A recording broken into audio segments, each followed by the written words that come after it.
बिस्मिल्लाहिर्रहमानिर्रहीम, अस्सलाम वालेकुम। लास्ट हमारी जो डिस्कशन थी इलास्टिसिटी ऑफ सप्लाई के डिग्रीज के ऊपर थी। जिस तरह हमने डिग्री पढ़ी तो बिल्कुल इलास्टिसिटी ऑफ डिमांड की डिग्री थी सेम, वही की वही सारी इलास्टिसिटी ऑफ सप्लाई की डिग्रीज थी। ठीक है।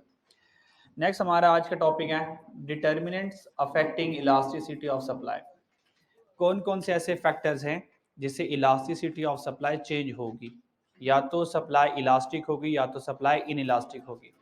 Perfectly in elastic, perfect elastic extreme cases होती है, नॉर्मली हैपन नहीं होते। तो जिस तरह से मैंने आपको इलास्टिसिटी ऑफ डिमांड को याद करने के लिए एक बात सिखाई थी कि अगर चीज़ें खरीदना ज़रूरी हैं डिमांड इन इलास्टिक, चीज़ें खरीदना ज़रूरी नहीं है तो demand elastic. Same is the case, इसको भी डील करने के लिए आपको दो बातें सिखाता हूँ। वो ये है, पहली वाली बात, अगर हम इस पोजीशन में हैं कि हम सप्लाई इंक्रीज कर सकते हैं, अगर सप्लाई ज्यादा हो सकती है तो सप्लाई इलास्टिक लिख लेते हैं। सप्लाई ज्यादा हो सकती है, सप्लाई ज्यादा हो सकती है, अगर सप्लाई ज्यादा हो सकती है तो सप्लाई क्या होगी, इलास्टिक। तो इलास्टिक सप्लाई।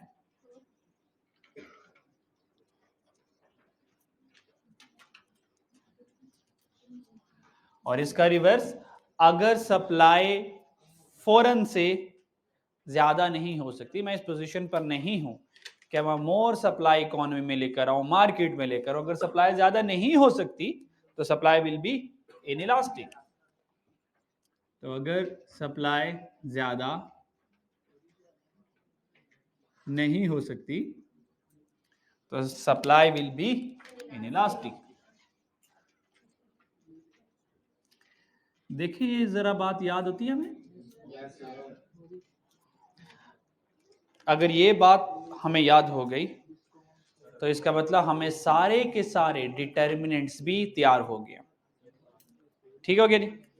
फॉर एग्जाम्पल अब चेक कीजिएगा, तो ये रूल याद हो गया।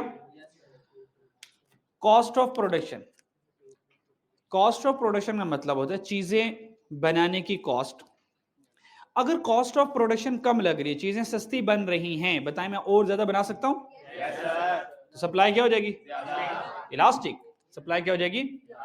अगर मैं इलास्टिसिटी के सेंस में बात करूं तो अगर कॉस्ट ऑफ प्रोडक्शन मेरी कम लग रही है, कॉस्ट ऑफ प्रोडक्शन लो है, क्या वो चीजें बना सकता हूं? बिल्कुल बना सकता हूं।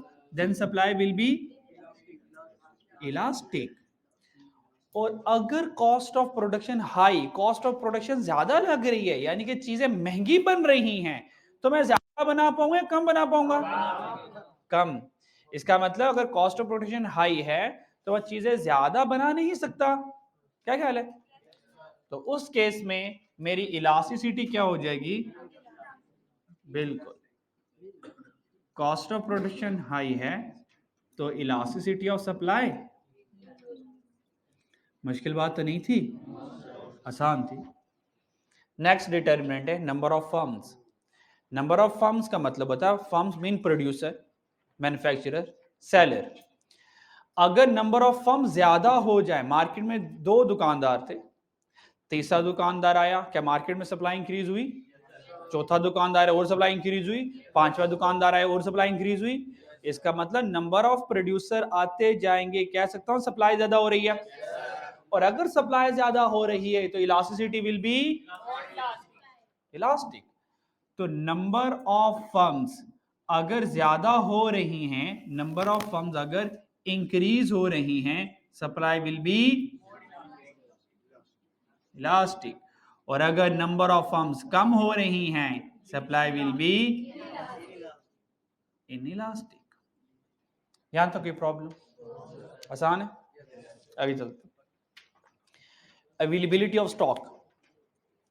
मिसाल के तौर पर हम एक प्रोडक्ट सेल करें, मोबाइल फोन, और वो मोबाइल फोन का जो मॉडल हम सेल कर रहे थे वो हमारे स्टॉक से आउट हो गया। अब मेरे पास पीछे कोई स्टॉक नहीं है। क्या बताएं, जब स्टॉक अवेलेबल ही नहीं है तो क्या फर्दर सप्लाई मार्केट में आ सकती है? नहीं। अगर अवेलेबिलिटी ऑफ स्टॉक नहीं है तो सप्लाई ज्यादा नहीं हो सकती। अगर सप्लाई ज्यादा नहीं हो सकती तो सप्लाई विल बी इनइलास्टिक।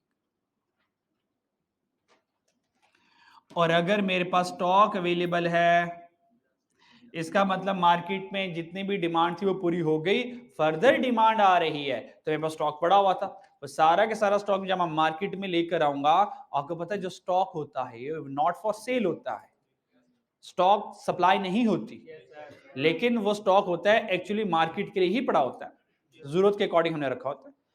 अब मार्केट में जब स्टॉक मेरे पास अवेलेबल है, तो क्या मार्केट में फर्दर सप्लाई आ सकती है? अगर फर्दर सप्लाई आ सकती है, supply will B, formula fit बैठ रहा है अभी तक?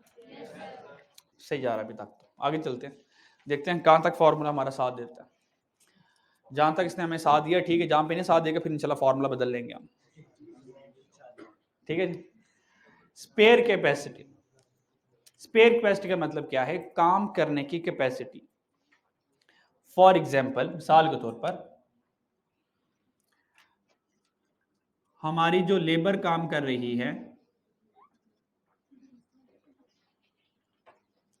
और फॉर एग्जाम्पल लेबर जो टोटल काम कर रही है, जो फुल कैपेसिटी है लेबर की, हमने कहा मैक्सिमम बहुत भी लेबर से अगर हम काम करवा लें तो 12 घंटे काम करवा सकते हैं, 12 आवर पर डे। और मशीन जो हम चला सकते हैं, हमने कहा मैक्सिमम भी वो एक दिन में 18 घंटे चला सकते हैं। ये 100% कैपेसिटी है। ये इस वक्त ये जो मैंने लिखी हुई है वैल्यूज, ये 100% कैपेसिटी है। मुझे ये बताएं, मेरी लेबर 12 घंटे काम कर रही है और मैं 12 घंटे उनसे काम करवा रहा हूँ, मेरी मशीन 18 घंटे चलती है, मैं 18 घंटे मशीन चला रहा हूँ, कैसे फर्दर लेबर से काम करवा सकता हूँ?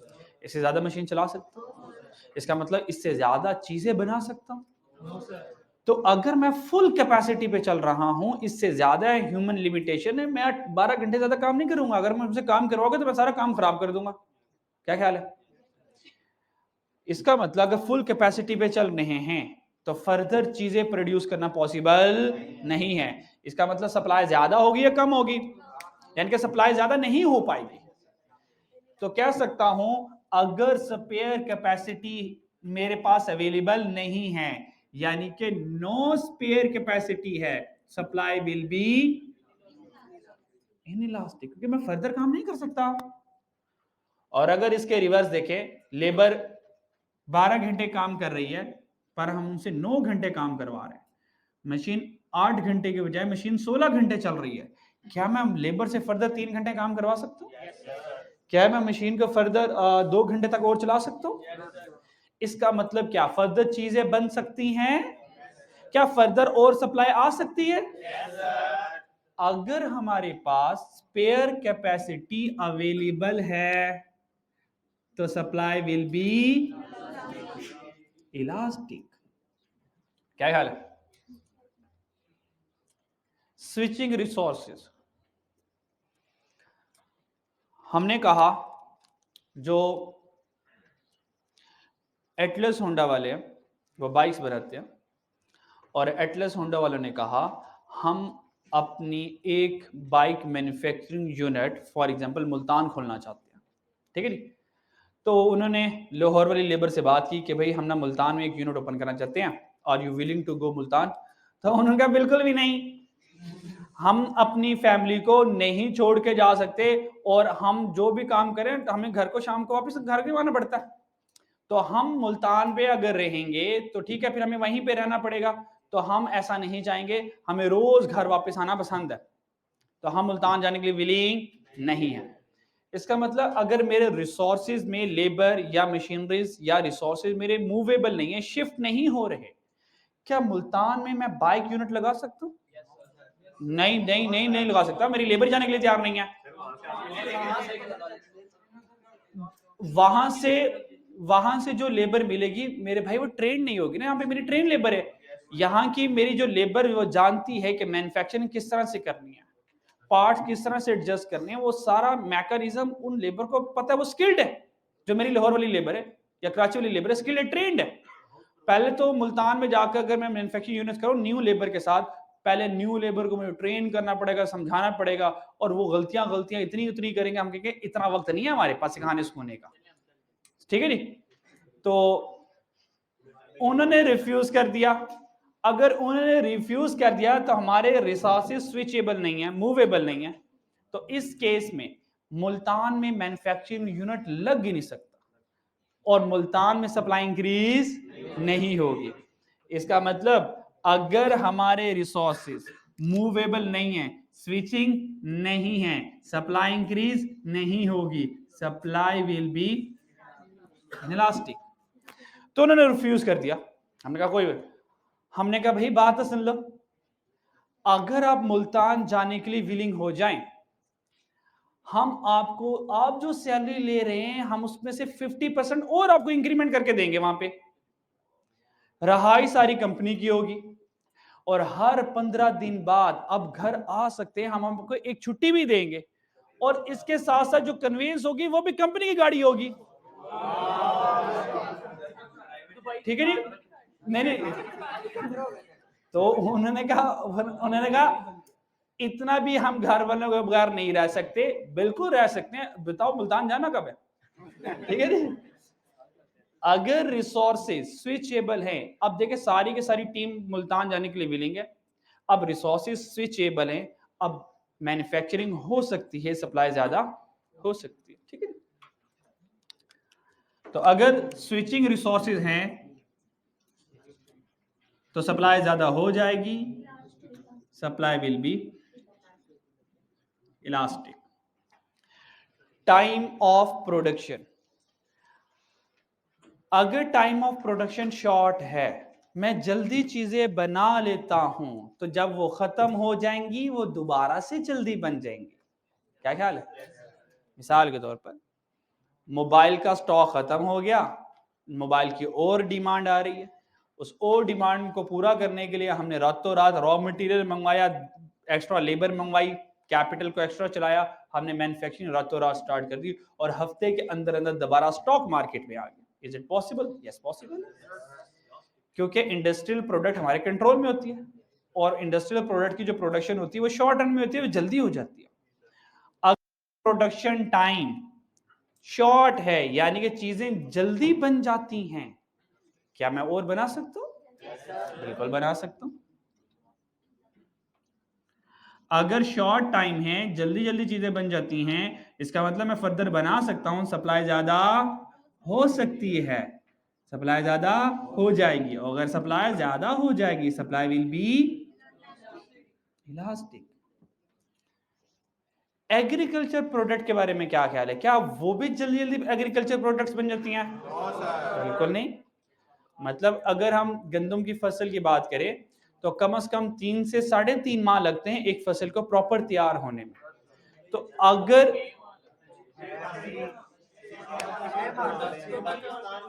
जो जो यहाँ पे जिनके घर वाले या रिलेटिव वाले गंदम काश करते हैं वो हैंड रेस करें। अब जो गंदम, अच्छा भाई गंदम कितने अरसे में होती है तैयार? 6 माह में। 6 माह में, अच्छा चावल 3 से 3.5 माह में, चावल अच्छा गंदम 3 माह में नहीं होती? हो जाती है। अच्छा जी, चलें जी, गंदम हम ना ऐसे करते हैं, चावल उगा लेते हैं।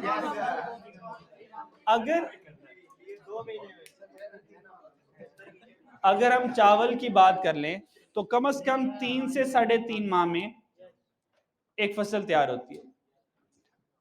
इसका मतलब अगर एक बार चावल मार्केट में खत्म हो गया, मुझे नेक्स्ट 3 या 3.5 माह वेट करना पड़ेगा, उससे पहले सप्लाई इंक्रीज नहीं हो सकती।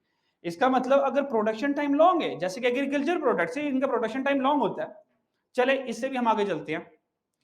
अगर हम एक दरख्त से सारे फल उतार लें और कहें भाई हमें ना प्लीज प्लीज दरख्त वाले भाई प्लीज हमें और जरूरत है तुम्हारी, please give me more fruit, वो कहेगा चल भाग जा, अब अगले फ्रूट अगले सीजन में। इसका मतलब एग्रीकल्चर प्रोडक्ट की जो प्रोडक्शन टाइम होता है लॉन्ग होता है, और एक बार अगर सप्लाई खत्म हो जाए तो अगली सप्लाई जल्दी नहीं आती, तो इसकी सप्लाई क्या होगी फिर? इनइलास्टिक, क्योंकि फौरन से सप्लाई इंक्रीज नहीं हो सकती।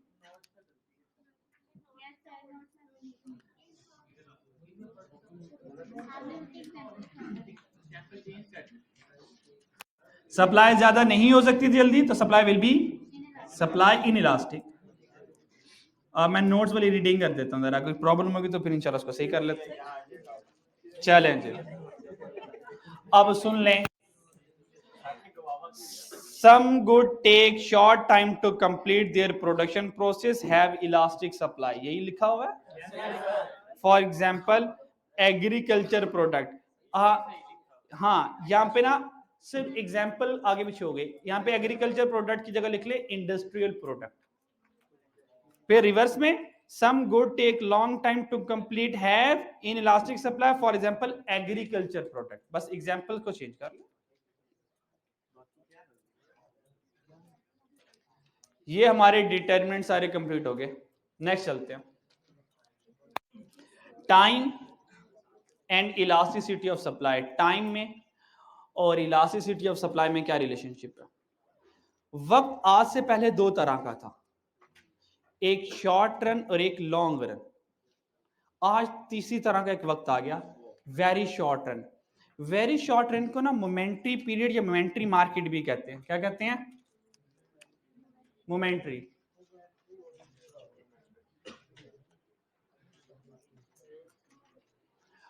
ये जो मोमेंट्री टाइम पीरियड होता है या very short run time period होता है, ये असल में डेली मार्केट का टाइम होता है। किसका होता है? Daily market.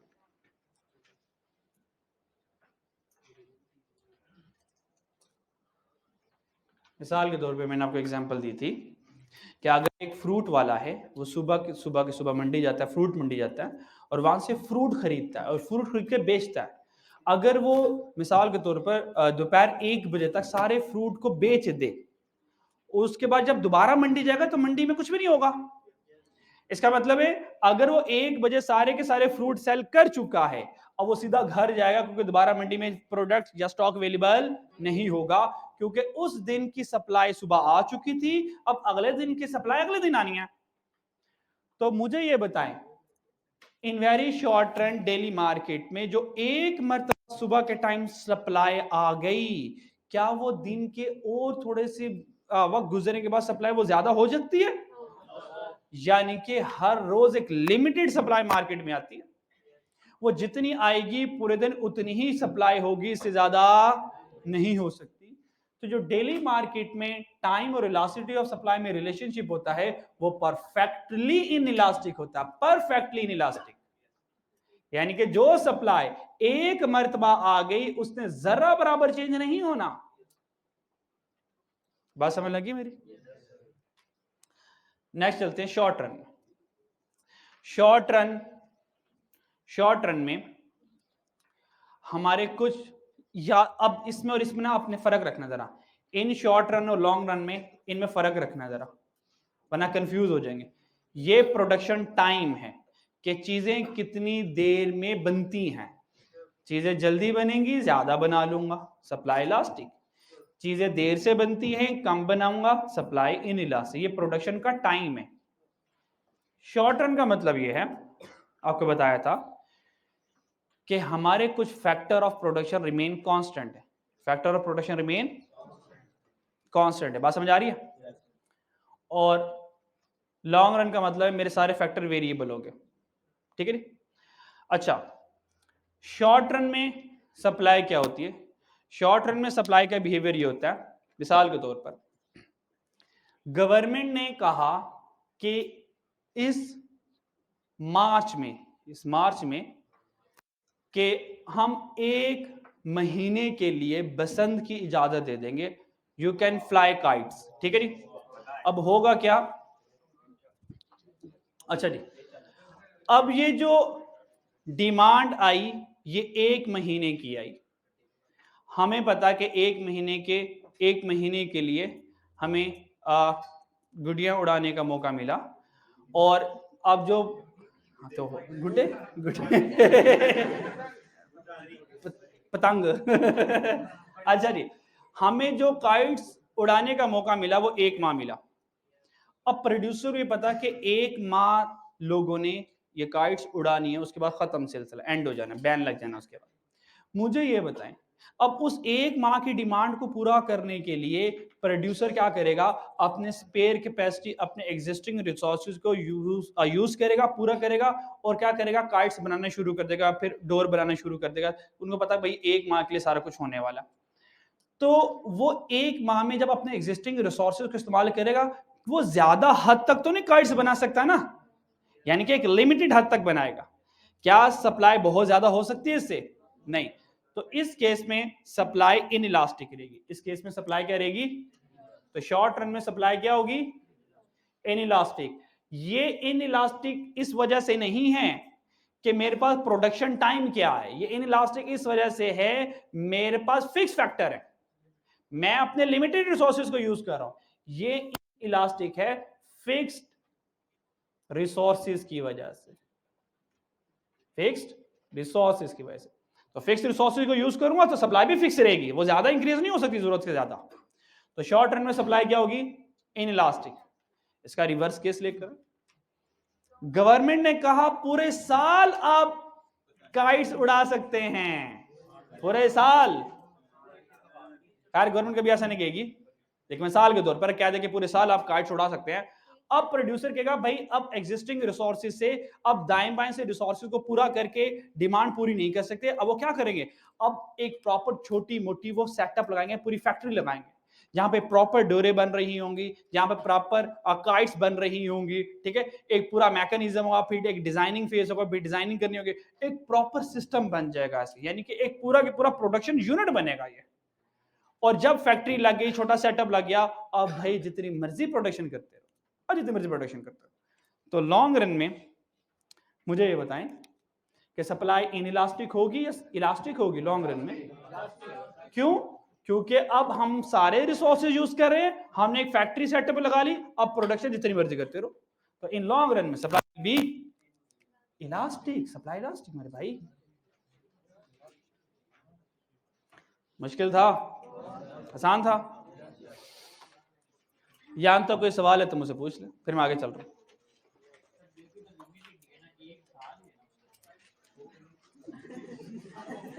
इस तरह तो मेरे भाई हमारी जिंदगी भी तो लिमिटेड ही है ना, एक ही तो जिंदगी है। इस तरह हमारे पास रहने के लिए मेरे भाई दुनिया भी तो एक ही है ना, चांद पे भी रहना जाके, तो हमारे पास एक जमीन है और उस जमीन को भी हमने पूरा यूटिलाइज नहीं किया।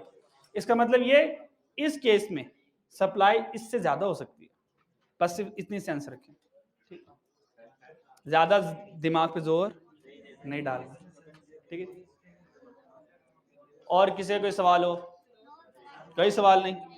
चलें जी आगे चलते हैं फिर हम, कोई सवाल नहीं तो नेक्स्ट कॉन्सेप्ट ये है प्राइस इंस्टेबिलिटी का।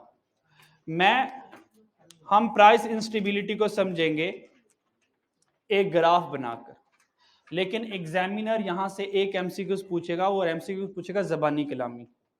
ज़बानी कलामी एमसीक्यूज क्या पूछेगा? वो ये पूछेगा कि प्राइस इनस्टेबल किस केस में होती है, और मुख्तलिफ ऑप्शन देगा। आपने कहना सप्लाई इनस्टेबल का मतलब होता है सप्लाई में वेरिएशन ज्यादा आएगी, प्राइस ज्यादा फ्लक्चुएट करेगी, प्राइस में गैप ज्यादा आएगा। प्राइस में गैप ज्यादा आएगा इस वजह से अगर सप्लाई इनइलास्टिक हो और डिमांड भी इनइलास्टिक हो। इसकी मेन रीजन ये है, हमें पता है अगर सप्लाई इनइलास्टिक हो तो चेंज इन प्राइस ज्यादा होती है, चेंज इन, अगर सप्लाई इनइलास्टिक है तो प्राइस में चेंज ज्यादा होता है सप्लाई से, और अगर इनइलास्टिक डिमांड है तो उसमें भी प्राइस में चेंज ज्यादा आता है डिमांड से।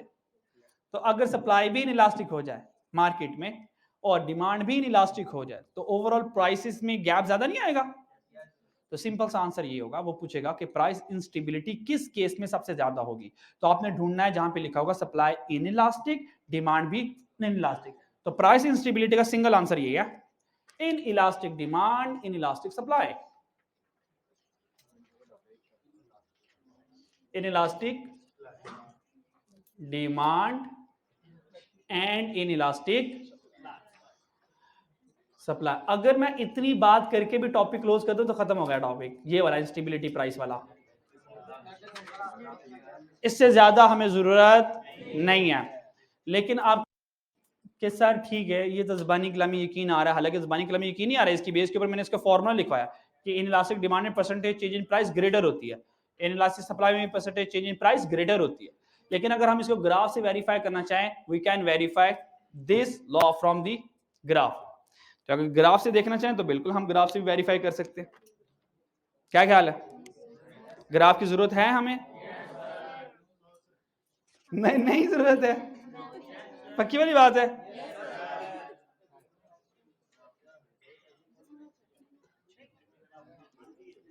बना लेते चलें फिर।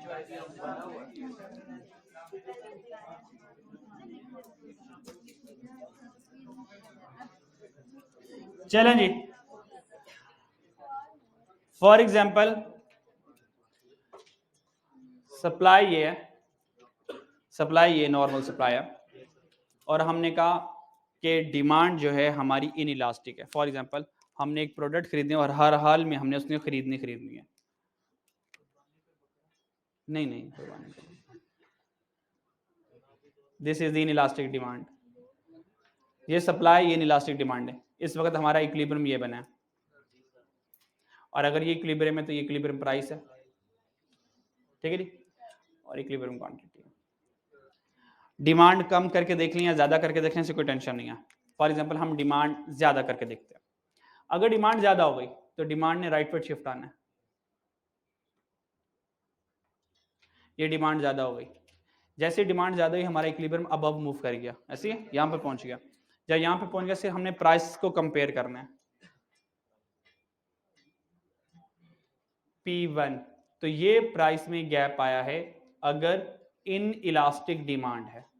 ये बात समझ आ रही है? अब मैं एक और ग्राफ बनाने वाला हूं जहां पे मैंने इन इलास्टिक डिमांड नहीं इलास्टिक डिमांड के साथ बनाना है, फिर देखते हैं वहां पे क्या होता है। ठीक है, फिर थोड़ा सा यकीन आ जाएगा और ज्यादा वाला कि in elastic demand in elastic supply के केस में ही प्राइस में फ्लक्चुएशन ज्यादा आती है।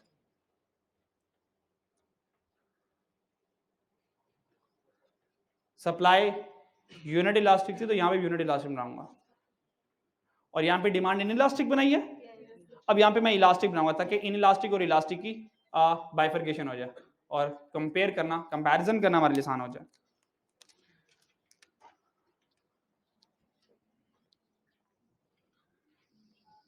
This is demand in elastic, demand elastic, ठीक हो गया। जब डिमांड इलास्टिक बनाई, इक्विलिब्रियम प्राइस इक्विलिब्रियम क्वांटिटी, ठीक हो गया जी। यहां पे डिमांड मैंने क्या किया, डिमांड इंक्रीज किया। यहां पे भी डिमांड इंक्रीज करके चेक करूंगा मार्केट में क्या सिचुएशन आती है। तो डिमांड यहां से हमने इंक्रीज की,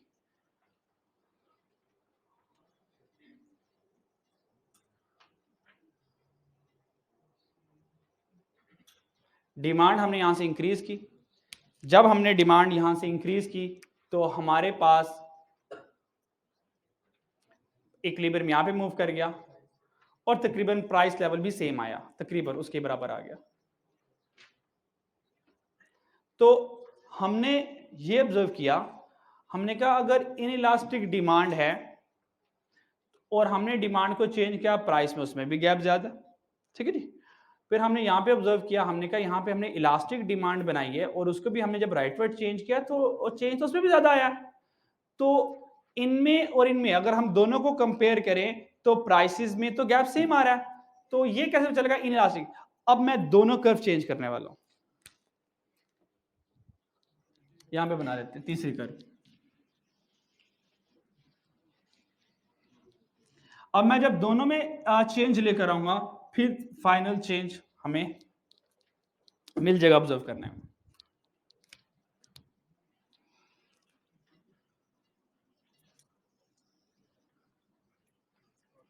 supply in elastic, this is supply in elastic, ठीक है जी। और डिमांड भी इन इलास्टिक है, डिमांड इन इलास्टिक। फिलहाल इक्विलिब्रियम ये बन गया मेरे पास, ठीक है जी।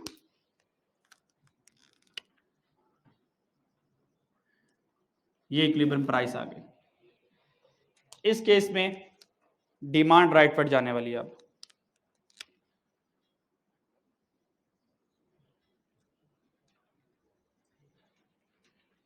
जब डिमांड राइटवर्ड गई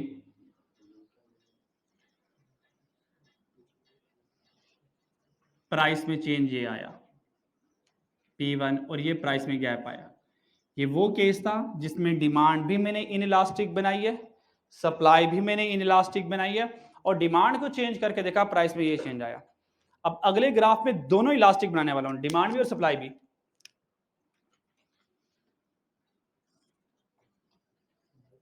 this is the elastic demand और this is the elastic supply बन गई, और हियर इज द इक्विलिब्रियम।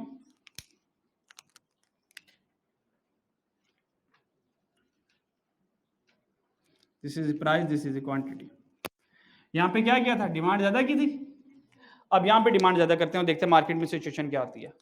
और जैसे हमने यहां पर इलास्टिक के केस में डिमांड ज्यादा की, जितनी हमने वहां पे की थी D1, तो जैसे हमने डिमांड ज्यादा की D1 तो इक्विलिब्रियम यहां पे चले गया। जैसे इक्विलिब्रियम यहां पे गया तो प्राइस में जो गैप आया, ये देखें इन इलास्टिक के कंपैरेटिवली कम आया। इसका मतलब जब दोनों इलास्टिक थी, सप्लाई भी और डिमांड भी, तो उनमें प्राइस टेबल रहती है। प्राइसेस का गैप जितना कम होगा, इसका मतलब इस मार्केट में प्राइस क्या है, प्राइस टेबल है। और जब demand in elastic, supply in elastic, उसके बाद जब मार्केट में तब्दीली आती है तो प्राइस में फ्लक्चुएशन ज्यादा आती है। अगर डिमांड, ये जो केस है वो ये वाला केस है, इससे सप्लाई इन इलास्टिक, डिमांड भी इन इलास्टिक। अगर डिमांड चेंज हो तो प्राइस में फ्लक्चुएशन ज्यादा आई, तो यहां पे जो प्राइस है वो क्या है, इनस्टेबल है। प्राइस इनस्टेबल है, ठीक है। तो ये इंस्टेबिलिटी है, प्राइस के अंदर इंस्टेबिलिटी है, यानी कि अनस्टेबल प्राइसेस है यहां पर। ठीक हो गया। खैर ग्राफ की हरगिज जरूरत नहीं है, आपको सिर्फ ये दो जुमले याद करने हैं।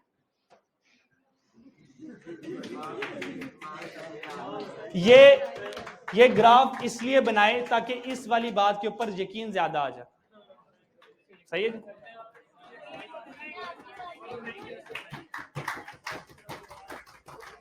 नेक्स्ट लास्ट हमारा कॉन्सेप्ट ये है कॉबवेब थ्योरी का। लास्ट हमारा कॉबवेब थ्योरी रह गई। कॉबवेब थ्योरी का ये आसान है, ये कॉबवेब थ्योरी तो बहुत ही आसान वाली है।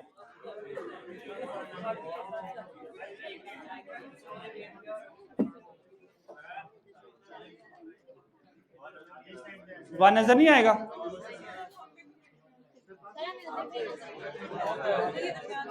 चले इधर बना लेते हैं।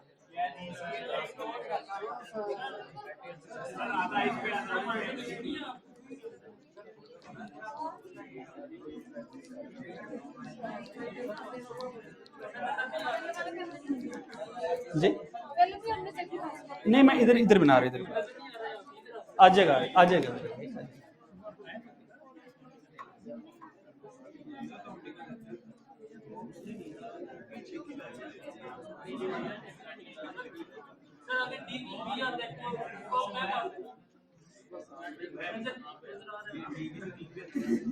कॉबवेब थ्योरी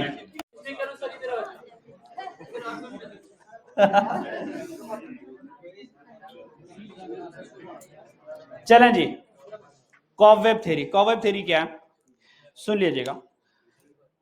कॉबवेब थ्योरी की एक एग्रीकल्चर थ्योरी है, जहां पे फार्मर्स ने प्रोडक्शंस के कुछ डिसीजंस लेने होते हैं, लेकिन वो जो डिसीजंस ले रहे होते हैं वो पिछले साल की प्राइस को देख के ले रहे होते हैं। ठीक है, तो ये सारी की सारी कॉबवेब थ्योरी का मकसद है। अब ये कॉबवेब थ्योरी में हो क्या रहता है और किसान फार्मर से सबक क्या सीखते हैं, वो कॉबवेब थ्योरी में चल के देखते हैं हम जरा। इसके अंदर मैंने एक वेब बना ना, उस वेब में फंस जाएगा फिर। ये वेब वाला लफ्ज देख रहा है, वेब का मतलब है जाला। जाला का मतलब बंदा गया फंस। अच्छा जी, कॉबवेब थ्योरी में मार्केट बना लेते हैं, supply demand, this is market equilibrium. ठीक है। अब कहानी स्टार्ट कहां से हो रही है, फॉर एग्जाम्पल ईयर वन में कोई भी रीजन होगी, वो बैड हार्वेस्टिंग हो सकती है, कोई फ्लड हो सकता है, या कोई तूफान हो सकता है, या कोई लाइफस्टाइल का हमला हो सकता है, किसी भी रीजन की वजह से पहले साल सप्लाई कम होगी। पहले साल क्या हुई? सप्लाई कम होगी। और फॉर एग्जांपल ये जो बात कर रहा हूं जिस प्रोडक्ट की, वो राइस की, चावल की बात कर रहे हैं, तो पहले साल राइस मतलब चावल, राइस। अच्छा जी, पहले साल सप्लाई कम होगी। जब पहले साल सप्लाई कम हुई, इस वक्त मार्केट की जो इक्विलिब्रियम प्राइस है वो फॉर एग्जांपल ये है। तो जब फर्स्ट ईयर सप्लाई कम हुई, आपको पता है supply curve will shift to the left, supply curve यहां से यहां ये शिफ्ट होगी ऐसे करके, ऐसे जब सप्लाई कम हुई, हुआ क्या? प्राइसेस मार्केट से शूट अप करके अपर लेवल पे चले गए। तो ईयर वन में सप्लाई कम होने की वजह से फार्मर्स को अच्छे पैसे मिल गए मार्केट से, प्राइस ज्यादा हो गई। जब प्राइस ज्यादा हुई तो बाकी फार्मर ने कहा कि भाई राइस वालों को तो बड़े जबरदस्त पैसे मिल गए, जिन्होंने चावल काश किए तो उनको तो बड़े अच्छे पैसे मिल गए, तो क्यों ना हम भी अपनी गुड्स की प्रोडक्शन छोड़ के हम भी आज के बाद चावल प्रोड्यूस करेंगे। अब हुआ क्या? ने लोग चावल की काश पे आ गए, तो चावल की हार्वेस्टिंग बढ़ गई। जब ईयर टू आया तो नंबर ऑफ प्रोड्यूसर ज्यादा हो गए। नंबर ऑफ प्रोड्यूसर ज्यादा होने की वजह से सप्लाई क्या हो गई? ज्यादा हो गई। अगर सप्लाई ज्यादा हुई, supply curve will shift to the right side, तो सप्लाई ज्यादा हो गई। चेक करें जरा,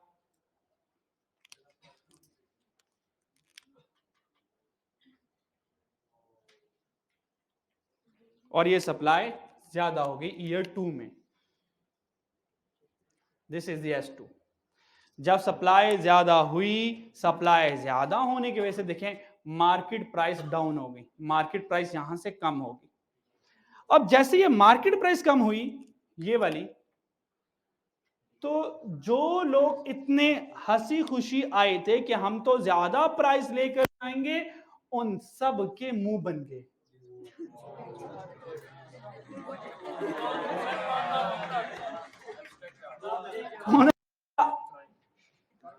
ये हमारे साथ क्या हो गया?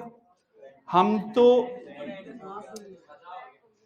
तो ज्यादा प्राइस के चक्कर में आए थे, तो उनका भाई चलो चलो अपने काम पे वापस चलो।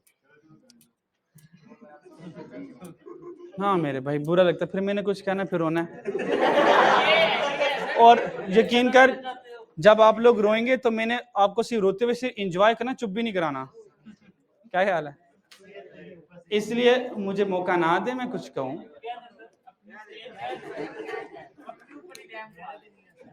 अच्छा जी, तो प्राइस कम हुई, उनके मुंह बन गए। ये क्या हुआ? तो वो सारे के सारे अपने अपने काम पे वापस चले गए। जब वो सारे अपने अपने काम पर वापस चले गए, फिर प्रोड्यूसर कम रह गए, फिर सप्लाई कम हो गई। ईयर 3 आया, जैसे ईयर 3 आया सप्लाई फिर कम हो गई।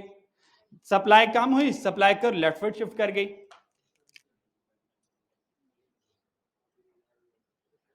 सप्लाई जैसे ही लेफ्टवर्ड शिफ्ट कर गई,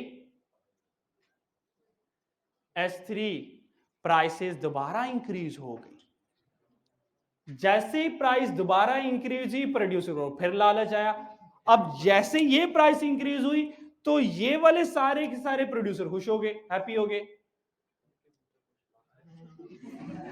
ठीक है जी। तो इनको इतना मुस्कुराते मुस्कुराते कि लोग जेलसी फील करे, तो उनका आज के बाद हम भी दोबारा चावल की काश करेंगे। तो इसके बाद मैं से बस राउंड खत्म कर रहा हूं, ये सिलसिला चलता रहेगा। ईयर 4 आया, लोग दोबारा चावल की काश पे आ गए, सप्लाई ज्यादा होगी, दोबारा प्राइस कम हो गई।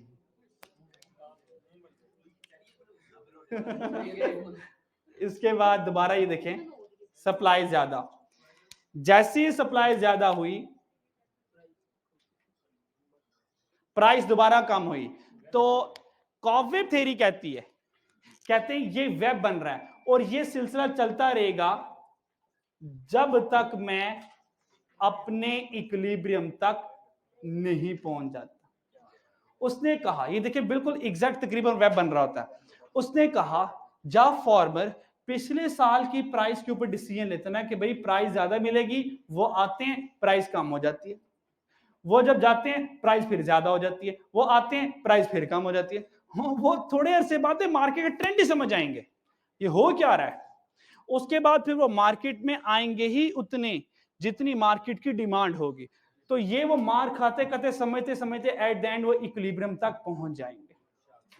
ये कॉबवेब थ्योरी समझ लगी। इस कॉबवेब थ्योरी में दो चीजें और है, एक डाइवर्जेंट केस और एक कन्वर्जेंस। वो इंशाल्लाह ताला आपको कल बताऊंगा। तो घर मुझे ये बताएं कि अभी तकरीबन 1 आवर की चल रही है क्लास, तो ये आपकी हालत है, अगर कोई सवा घंटा 1.5 घंटे की तो आप लोगों ने तो फोत हो जाना है।